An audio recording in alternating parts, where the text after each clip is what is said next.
what do you obsess about any part of your body right now still? Um, no, I do sometimes.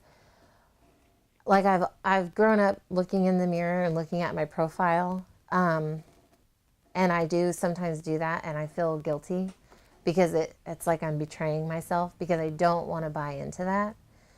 But I know that that still happens for me, and and I'm not even sure what it means to me now to see my body. And it's also interesting because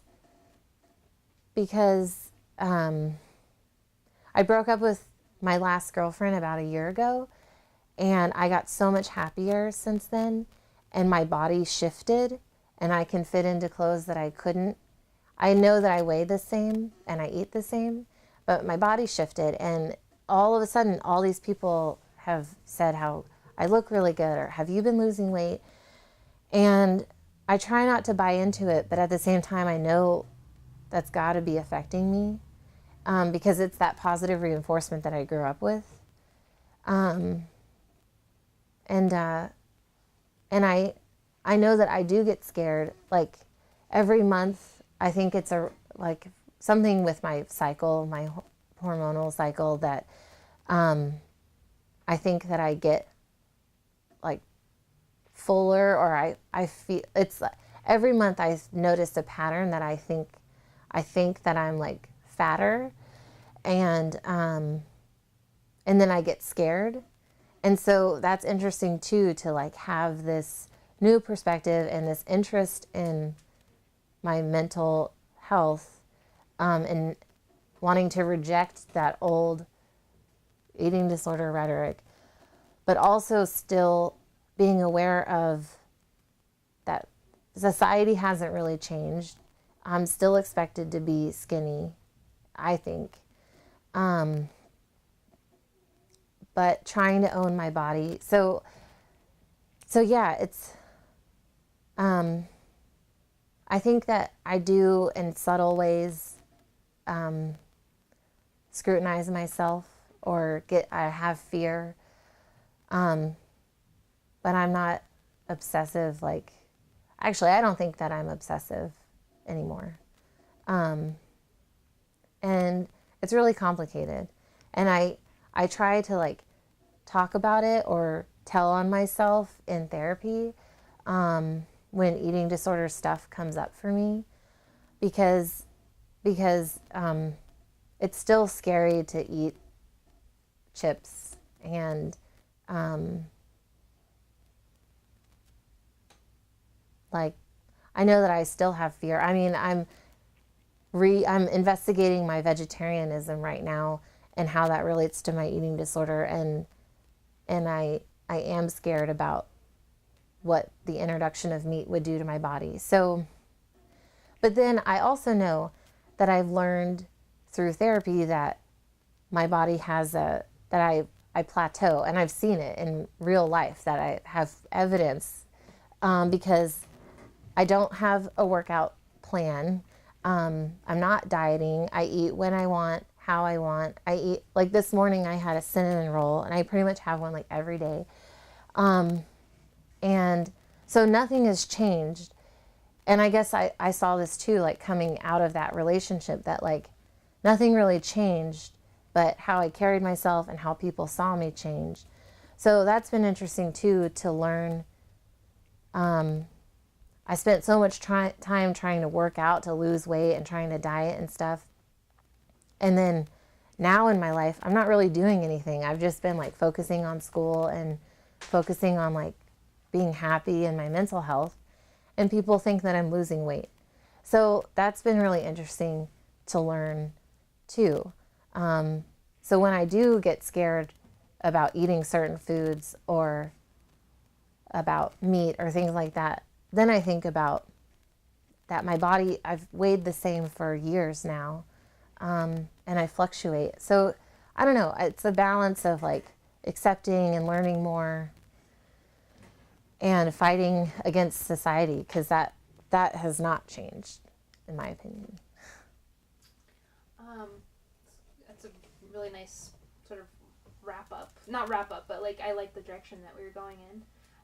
Maybe you can talk a bit about how, because like a lot of your art has to do with body stuff.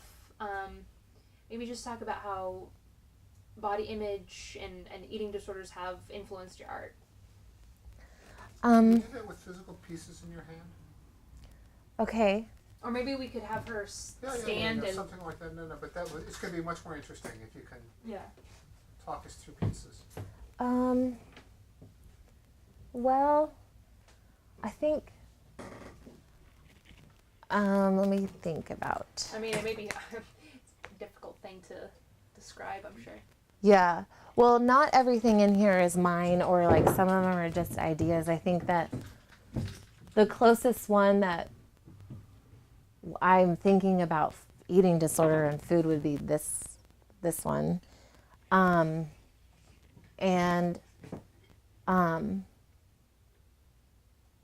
guess you want me to describe what it's about or what I was thinking?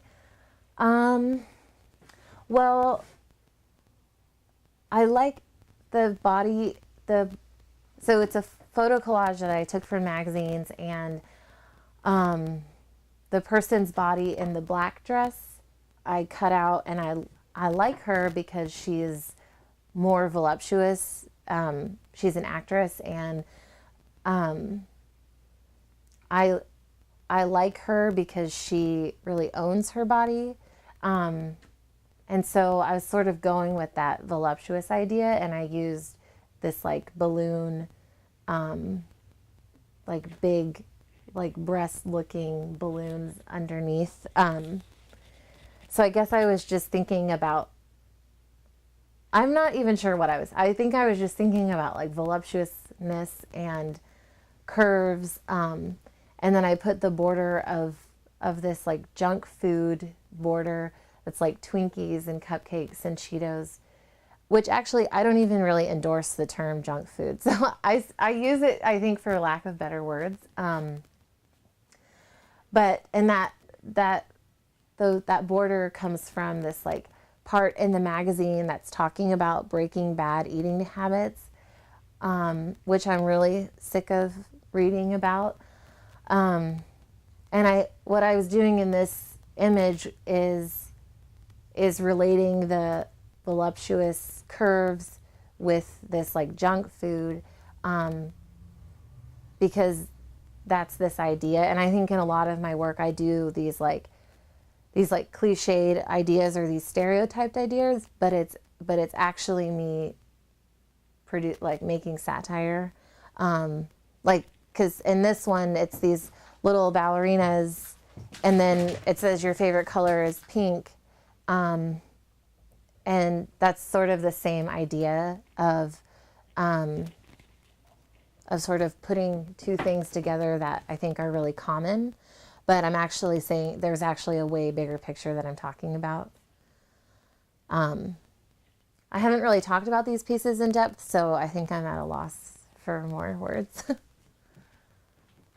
Go grab your friend the mannequin and bring him over and just give him or her a hug and talk. Oh my gosh, okay. And just explain where you found it and what it might mean to you. Okay.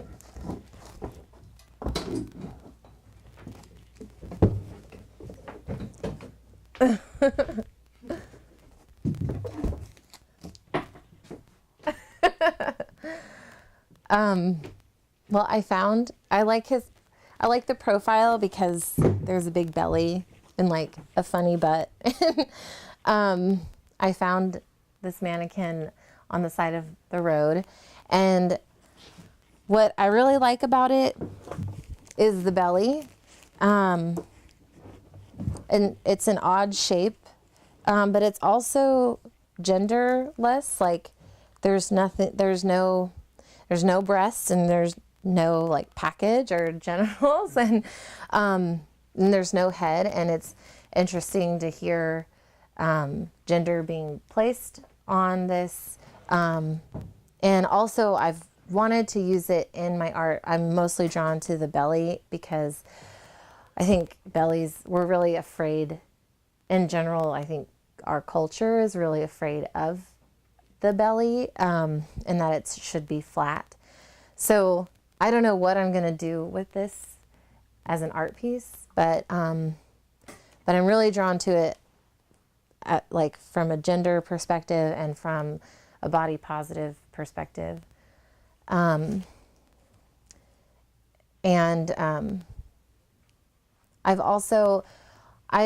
I've gone in the direction of more queer focused and like gender role focused for this year's thesis. It's not going to stay. But before this, I have been really interested in body image art.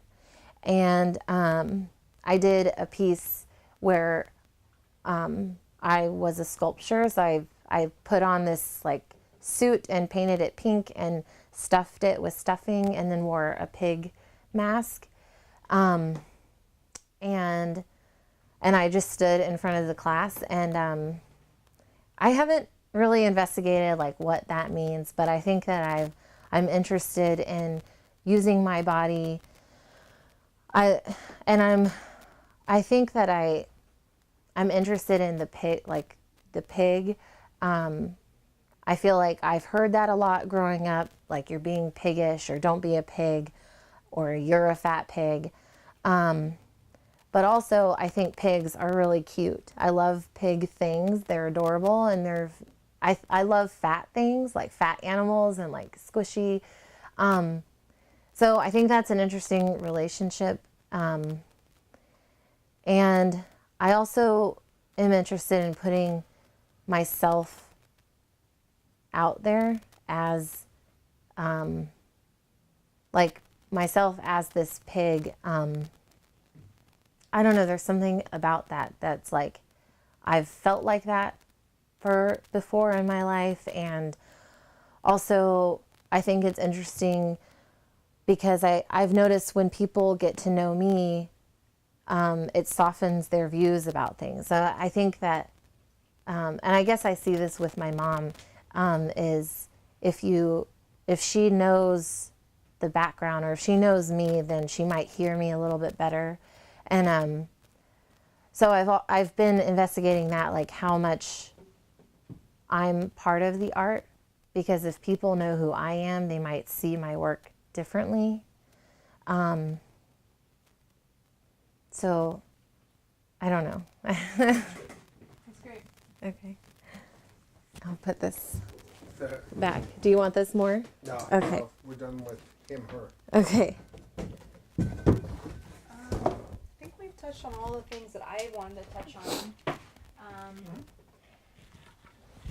I would be interested in showing being in a different setting, like almost like going, having her talk, like going by Einstein's Bagels or somewhere, some eating establishment, just having her talk more in that type of setting. I'll have a few questions here, but I think that's Okay. a very good idea. Cool. I think it's really good. See if I can cook it this way. You need to be anywhere right now? No. Okay. So talk to me about, make sure I don't get into frame here. Sure. Again, thanks for doing this. Of course. I guess